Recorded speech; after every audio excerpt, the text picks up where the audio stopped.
taata we tebutabashi tebabulamu munyole nyango nomwana mbizi ya musiko tompanda bigambo mukamwa mbadde nkwakyakolavirako so kati Kalangwa okuva lwe yafa embutu zibadde nyingi ziraga the other side of ye bwabadde azimba obulamu bwe era wabadde akolera akalambo ke yakakoleredde mu kubantu Kalangwa okuva olunaku lwe yafa obadde ombuuza wali lwaki embuutu zivuga omuntu olina engeri nyingi zosobola okukoleramu akalamboko engeri zino zoyinza okukoleramu akalamboko ozikola oli mulamu zazimbamu obulamu bwe beekanga nnyo ku sipiidi kuyaddukira okuva mu oli atambuza amata omutembeyi w'amata mu 87 okubeera nga batuuka mu 90 omukulu ng'atandise okubeerako abakuumi beebuuza Kalangwa abadde wana wakaduuka abakuumi baaki mbu informa abali ku byalaali ne tulikulaakulanya ne tuligattako value kuba n'enkalu kimanyi family ezirina rwanda balina ekisingo ky'essente ne tukozesa enkalu ne tulikulaakulanya abadde asobola n'okusiteeka ssente mu gundi mu kkanisa okulaba nga tofaayo ku maziga g'abano balala kibi ofundako n'oli okay welcome to the show nze Ebron Brian ambassador abanyulo ebyononese lero tukomyewo tubambaganye zino ensonga zigenda mu ggwanga omukulu gyaffe egyenjawulo gy'osinzira okutulaba kyamaanyi naye tunabambaga nena kusaba omukugu wange professor tukabambulizeko ovana tukwayo tubambage kale ali mutulaba olunaku olwaleero ku mikutu gyonna kwoli nsaba ate nabakusubscribinga lwaki tukibajjukiza nnyo ekyo nti buli wokikola abantu bangi abajja okuba nga balaba vidiyo eno ate era buli woogenda mu comment section kituwa oluusi emiramu emirala gye tugenda okukolaki okukolako wena emuli nze ade Wilberforce Muyanja mu Uganda wano East Africa ne Africa wamu ne diaspora mwenanga musinzira gye musinzire ne mutulaba mukola kyamaanyi nnyo era nzikiriza nti mmwe abatufuula kye tuli bangi abalina echannel bweziti era bangi abatuwa content nino sono ogamba kugira ebikulu kwestava era kwendabira kati mukulu guno gwoliko leero tujja kuwangayo obudde bwaffe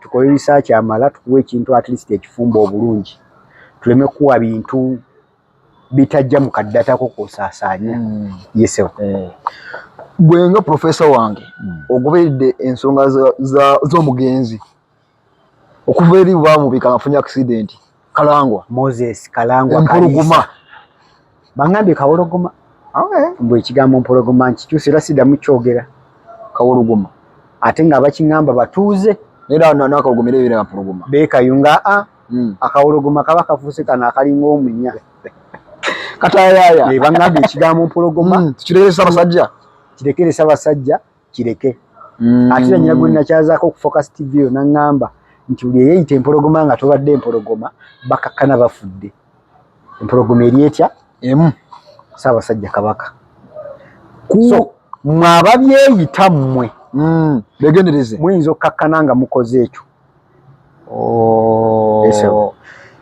twabyeko omwana wa Kalangwa nenalasaako okufunamu endowooza omwana akaso wa Kalangwa kitawo yakafa oli mu kamera ojokera abantu oduulukana kitafalese square miles mmeka abaffe omusajja babadde bamuziika zino eziba 3 ku 6 ibamuziki basimyeyo kidaamu yika magazi basimyemu entaanaye ko mwana asose okuduula kati Ebron njagala ompe direction ntandikire kuba ekitufu kiri nti ebingi byogeddwa Kalangwa ate ekitufu kiri nti nkozeeko ku story ezisukkaane mu 10 ekitegeeza ssaawa zino byenjogera yinza okugibwako hadithi ku bya Kalangwa njala okulera abantu nze sigenda kwogera abantu leero ngenda kwogera kituufu oba walidde njogera banamawulire tumuli bazibu nnyo kakati tulina enyiike y'amaanyi twafiiriddwako omuntu lwaki ngamba enyiike olw'ensonga nti omuntu yenna bw'ava mu bulamu bw'ensi bwe twekakasa tetumanyi buli obwokubiri buli butya emyaka Ebron gy'omazeewo ku nsi kuno tosobola kumpa bujulizi bwankomeredde ku bulamu bwakubiri mu vidiyo gye twakolako emabegaawo y'omwana wa booda omwana yajja mu community section n'agamba oyo wa boda boda byayogera yalidde ye tamanyi Kalango abantu basse. Kakati nsobola okusigira ekifaananyi kya Kalango ono mu ngeri ziringanga bbiri.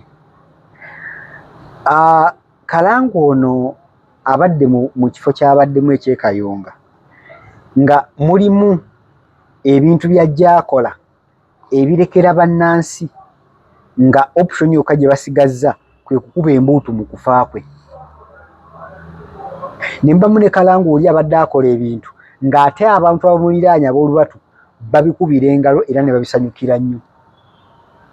Ensonga lwaki ne twatuka mu kuziika waliwo gundi gye nabalagaawo kyaki gyazimba yali amaliriza yasobodde kufuba yakubiri. Kaakati omuntu ali mu ttuluba eryo kitegeeza alimu ak'omuntu newankubadde ayinza okuba ayima omulugube oba omululu nga ye omuntu naye ayinamuko bambi ak'obuntu akaagala Mukama Katonda we yakola ki yamutonda nekyabulyaza amaanyi era kya buswavu nnyo okubeera ng'omuntu abadde asobola n'okusiteeka ssente mu gundi mu kkanisa okulaba nga tofaayo ku maziga g'abano balala kibi. Ofundako n'oli asinza sitaani singa aba yakoze ekyo ekyokulumya abalala ate yekweka. Kati gwatulaga nti nno oli mu kuzimba kyaki ogizimbira abantu ng'ate b'ozimbirawo enkya bw'oli mu kuggyako ettaka obagoba ku kitundu otandika okwawukana n'ebyo by'olidde okolerera. So kati Kalangwa okuva olunaku lwe yafa obadde ombuuza wali lwaki embuutu zivuga. Omuntu olina engeri nnyingi z'osobola okukoleramu akalamboko. Engeri zino z'oyinza okukoleramu akalamboko ozikola oli mulamu. Era igwe alaba okolera akalamboko osobola okuba nga okoze ssente nnyingi naye mu nkola yaazo ng'ozikoze otya makuba matuufu. Mu makuba amatuufu. Amakuba amatuufu gazuulibwa ddi yessaawa ye yenkomeredde. Lwaki abantu bajajinga okufa kw'omuntu?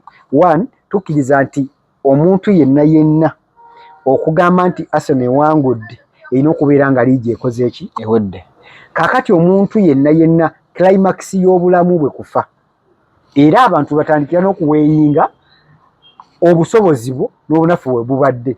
Kati sobola kuwaayo obusobozi bwo ggwe saawa zino era sobola kujajinga bulamu bwo bwankomeredde kati because at your age oyina emikisa mingi okukyusa obulamu bwo mu ddakiika entono oba mu kaseera katono.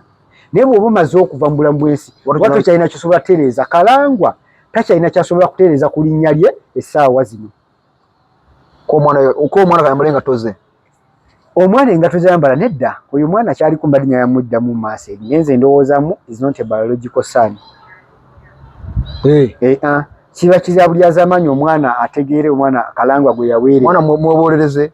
Omwana gwe yaweerera okuba nga mukyali mu kukungubaga kwa kitammwe n'ojja mu kamera n'otandika okuduula ng'abantu b'oduulira okimanyi bannakayunga era bemuwangaaliramu. So omwana oyo tukyagala omunoonyerezaako tulabadde la kituufu yali wa ntumbwe za Kalangwa newankubadde yali musajja mubi nga bwe kigambibwa naye eryo satisfied tuukako bali abaana bali ebiti understanding nti newankubadde embwa ezaalambwa embizi nezaala embizi naye ate embizi gyezadde esobola okukulira mu environment nebaako byekoppa ebirala. So nti ne mu baana muno mwandivaamu isobola okuvaamu abaana ate abensa newankubadde asobola otwalira ddala mutiba gwa taata we tegutabaki tebabulamu. Munyole Nyango n'omwana mbizi ya munsiko. Tompanda bigambo mukamwa mbadde nkwakyakulabirako. So kati Kalangwa okuva lwe yafa embutu zibadde nyingi ziraga ki? Ziraga the other side of ye bw'abadde azimba obulamu bwe era wabadde akolera akalamboke. Akalamboke yakakoleredde ku bantu kubeera nga banyigirizibwa abantu okubeera nga balina ekikongole ekibeesibyeko bwe kyabatadde ebitala balinga ebyabatadde era saa zino zembutu zibakola ki? In fact nyina n'omukyala gwe nabadde nnyinako era interview gye nabadde ngenda okuuploadinga nga sinabagiteekayo ng'ali mu kulaaja n'okufa kwa bbaawe gwe batta. Era ekigambibwa nti omugenzi Kalangwa yali mu kkobaane ly'okufa kwe. Kaakati ebyo ebibadde bikolebwa bireetera abantu ennyiike newankubadde nga mulimu abateeka ku byobufuzi nti era abanupu bwe bakuba engalo era abanupu bwe bajaganya Nantaba waaki NRM Nantaba we yaviirayo n'atuuka n'okugamba nti bannange ekimala kimala Nakwedde yawangudde Kalangwa leka abantu akalulu ka Nakwedde kali nako kali bwe kati bakakubye ekkoona era bamuzzeemu jjukira muwala w'omukulu Birungi yali mu leesi ngera gwe baagala okulangirira yakola ekyokusaba munna NRM munne yavaayo n'agamba nedda Kalangwa kino nedda kisusse tujjukire omuntu wabanga abadde awaayirizibwa ebyo byonna scandals ezibadde zibeerawo waliwo ezijja okujja nga ziri ku sayidi ye naye zonna ezibadde zibeerawo ziri against ye era maama gwobeera gwoba walutwe kikenkana ki okuba nga bakuwayirizibwa ku ssaba etyo nkugambye munnakibiina kyo NRM Nantaba yennyini yabadde alwana naye tuyinza okugambako ebyabyanfuna nakuwadde eddoboozi mu show yabadde ndowooza nga yakunuba yakusatu ku Focus TV okwo nga nkugamba omusajja yakubye esimu ng'ali bbaale ng'agamba engeri gye yabbibwamu ekeziwera olwenda n'atuuka ne mu ofiisi zonna agenda ku poliisi nga bamugamba tukyayagala akalimu kaffe abaffe n'atuuka mu kooti ekooti zaatuuka ne zimuwa n'omuwa obuyinza kooti order zimuddiza ebintu bye naye nga buli ofiisi erina okuteeka mu nkola emugamba ebiba bya Kalangwa nedda nkyayagala akalimu enoomama etaata kati abadde yeetoolola Kayunga economically politically socially abadde banamanya amemanyi mu byensimbi mu byobufuzi mu byobulamu bwa bulijjo Kayunga yagikwata bw'ati ade yafuna amaka ge naye ng'okwo kwonna kwonna amaanyi gaalinanda kuliko from wa abavo kubanga omwana namwandu mu kufa yategeeza n'agamba nti we yawulira nti baafudde kyeyasooka okuba yakubira Genome abawo obukuumi ku faamu oba ku ttaka ery'enjawulo akabuuzo kali kamu mpaka ddi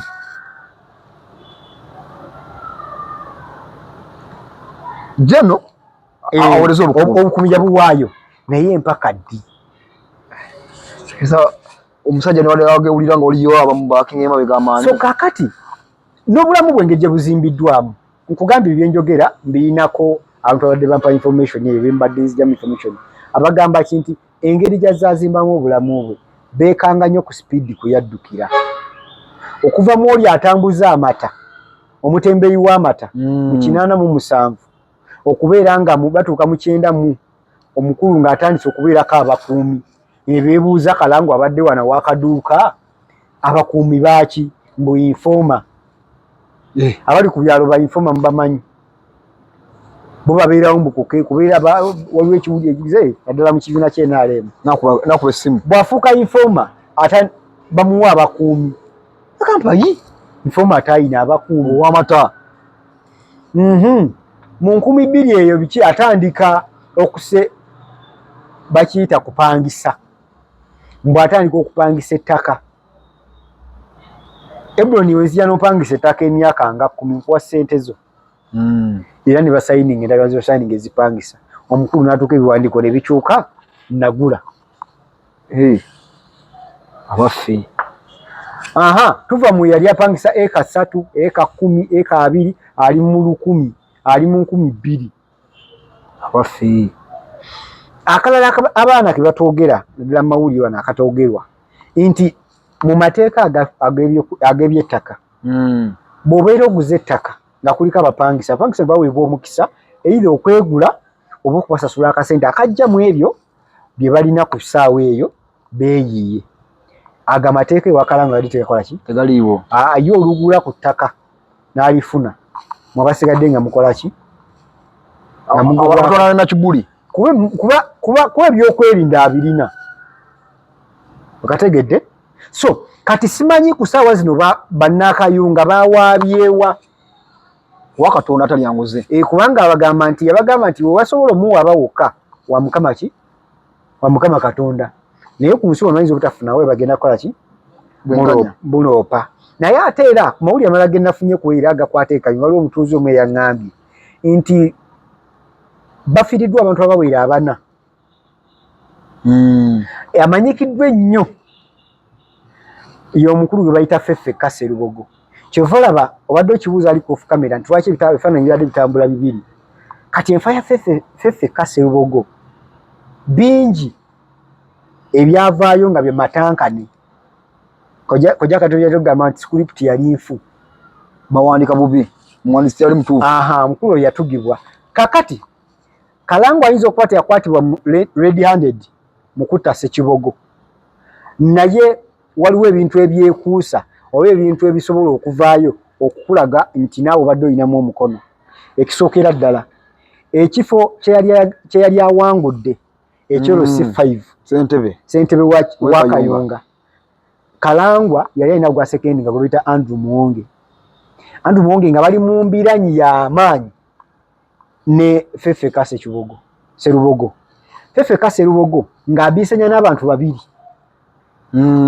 Kalangwa agamba Kayunga w'enaaleemu alina n'okuwa lipooti ew'abakulu nti eno disitulikiti twakola ki? Tuginamu enkizo. Era mbu mu bigambo bye njagamba mbu mu bigambo bye n'amugamba wadde ng'agitutte tajja kukola ki? Kufuga. Kakati okufa kw'omukulu oli bwe bwajjamu amatankane. Of course akagato kayambalani?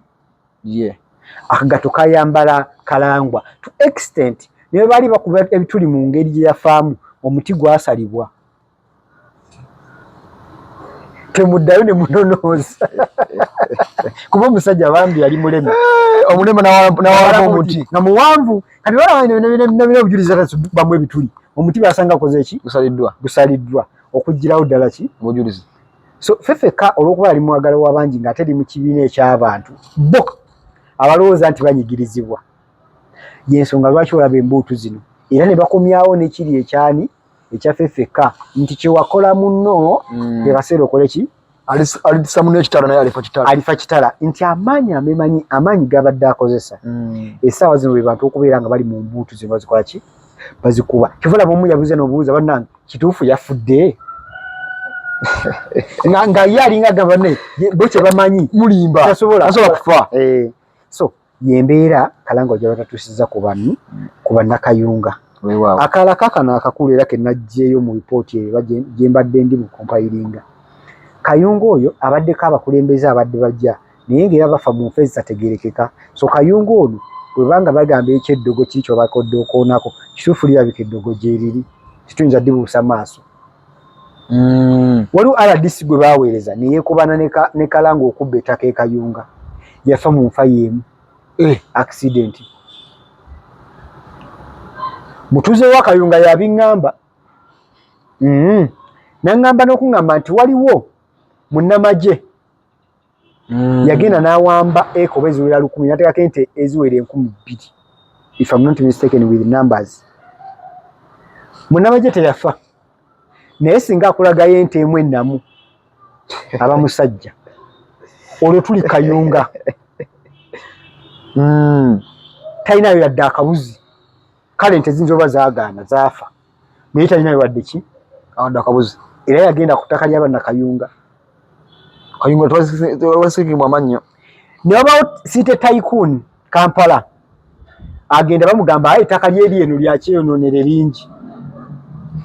Akwata ssente ze agenda naye asengula abantu kuki? Ku kyalo. Naye yafa kabenje. Kati nkulaga Kayunga engeri gyakola ki? Gyakolamu ebintu bye. Era kano ke kavaako n'enjogera egamba nti Kalangwa abadde mwagalu abadde daalingi nnyo eri Katonda. Lwa nsonga amuwangazza nnyo. Tukudadde. Ulira lwa nsonga amuwangazza nnyo ku lw'ebikolobero by'abadde ajja akola bannansi daalingi n'afa. Anti nti watuuse omuyitira aluddewo. Kimufula omwagalwa. Nti singa yamuyita dda naye engeri gy'abadde bambi amwagala ennyo n'amulisayo eri ebbanga lwa nsonga ababadde beegeza mu bannakayunga babadde bazikira. Speed. Faster. Ono amulwisizza nnyo. Era mu bantu Katonda baayagala ono mwali. Tusubire musangayo wa muggulu. Yatuuse okumuyita naddala kiri waafu agende. So kyekifaananyi kiri broad ekya Moses Kalangwa embuto ezikubibwa abantu tebajaganya because bawangudde oba Arsenal oba bawangudde mu kulembeze gwe balonzi yawangudde abantu basanyuka olw'ekitimba olw'ekikongolo olw'ekizibu ekibadde kibalemeddeko nga kibeetoolodde mu kayunga kubye nnyo yafuze ekizibu ati nkusiigira ekifaananyi ekyebigambo bibadde bagamba ku Kalangwa baawonye kookolo abafe kyetagisa kookolo mumanyi debbo litawuna wakutandika abasimbudde kati kiri ojjanja bawalukwata walala bannabugerere bajaganya okuwona kookolo because mu likodi za kookolo tawuna bano bakoze eki katona yembalutasizaako namumula zembuutu ezo so tebasanyukira kufa kwani kwa Kalangwa bula basanyukira ekyo ekibadde mu Kalangwa kibaawonye kalala k'ensembyayo oba simanyi obudde bwaffe buli ki abantu bano abakola ng'okyali mulamu Ebron Ngabenga ng'okyali mulamu teri ngeri ndala gy'osobola kukolereramu Kalamboko okuleka ng'oli mulamu nti Kalangwa ne wakwata esaazi nakuba tooki gye yavudde talina kyasobola kukyusa wabula abaana bano ate bali ku social media boogambye besinakakasa nti ddala yabazaala bebasobola okukola ekyenkizo okusinga ku kitaabwe ne baddamu kutabagana n'abantu by the way tukenze tugaane si buli muntu nti agenda kubaawo ku ekazi 1000 osobola okubeera simanyi nakumanya gavumenti ene tutaase nnyo tuyambe ekyusa abantu mindset n'entegeera yaabwe engeri gye bategeeramu ebintu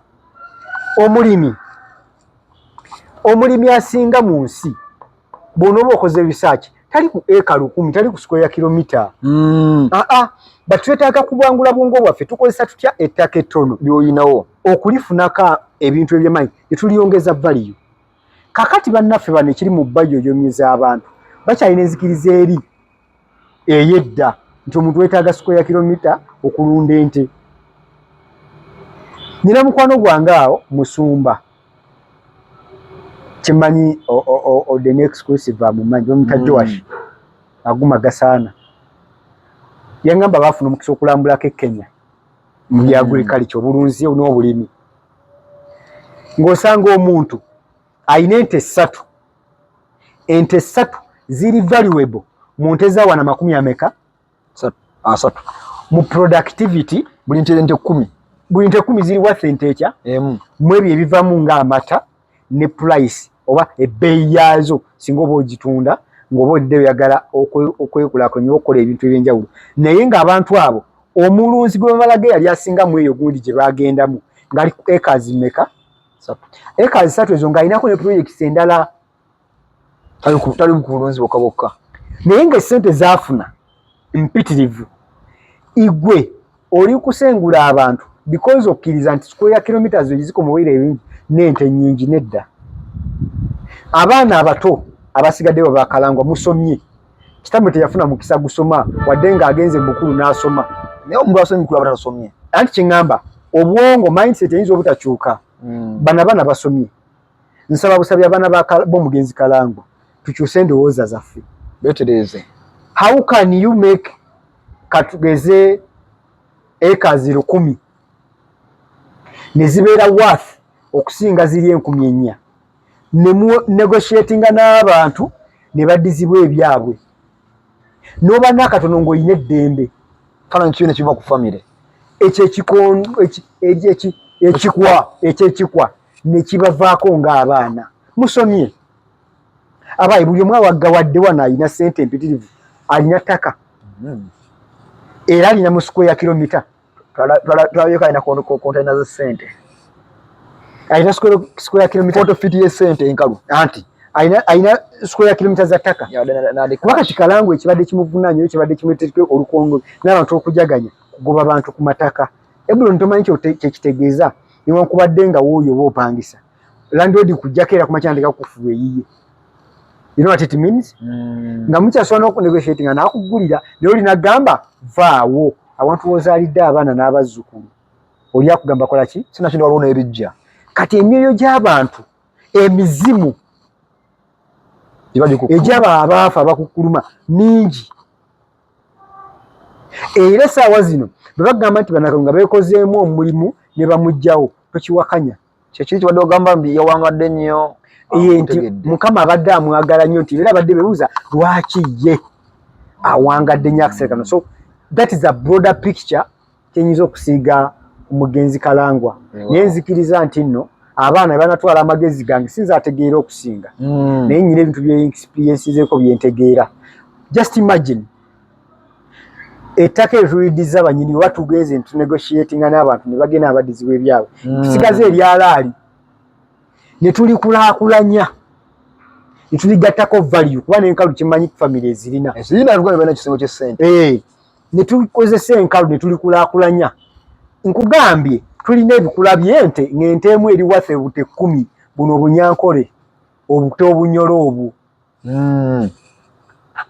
So it is now mindset gye beetaga eri General Museveni gye wayogerako giguze famire y'abaana bano how to use the smallest space of land n'ofunamu ebintu ebyenjawulo ebyomugaso.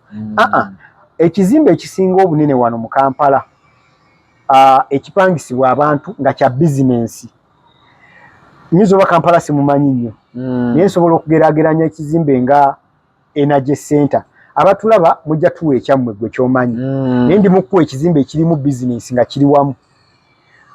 Kati waliwo ekizimbe bye baleese essaawa zino buno obuwanvu tono obuwanvu obwa hamu ebizimbe biyinza okugeraageranya bibeerako amayumba oba rooms eziri rented ennyingi kiyingiza ssente empitirivu.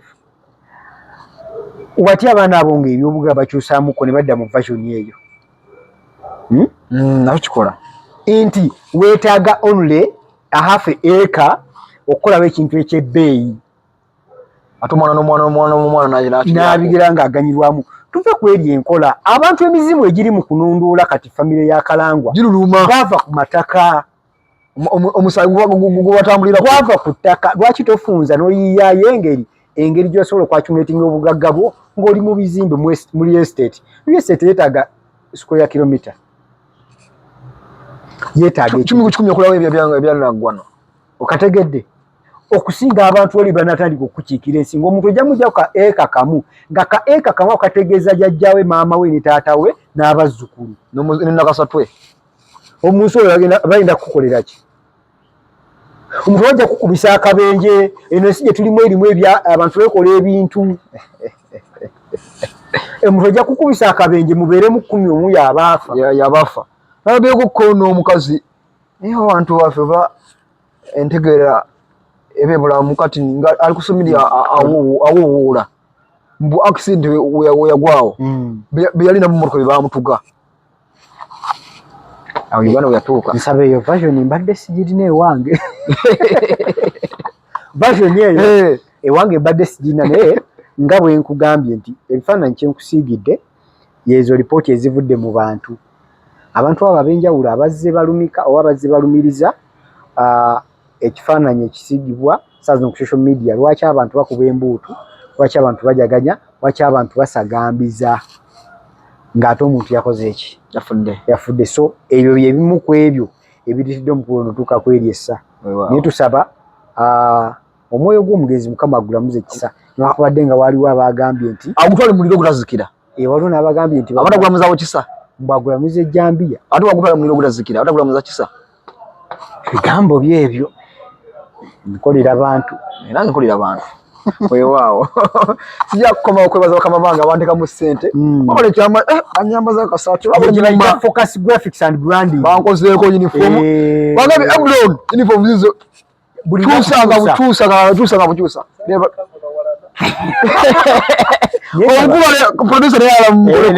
tugenda mukola kaddemu ebyo ebyasema ayambale ng'obusaati nga buli branded weewaawo. So awannaffe bagamba nti biba Focus Graphics and Branding buli kitoneetone billboards ebyo byolaba banners stickers byonna byolaba ebyenjawulo corporate t-shirts obusaati obwenjawulo banoonyeeko babe nga bakukolera ku bbeeyi ate ntono ddala. Ne bannaffe ba Focus Event Service bagamba nti bayongeddemu ebirungo bingi nnyo be bantu bokka bebikwata ne bakuba omukolo full package.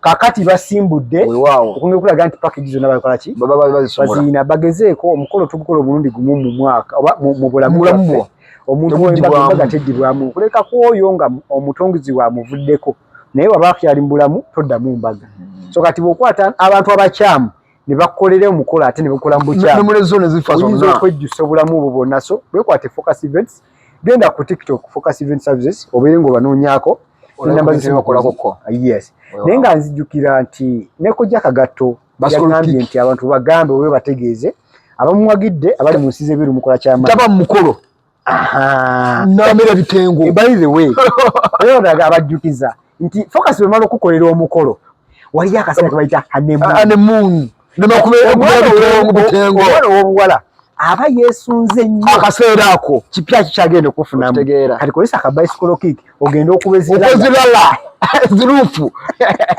atwazirengera kusukawo nyaawo mubadde balabefe balungi nnyo twatandikidde mpaka wano nze asigadde amasaba balinyo byonese I sign out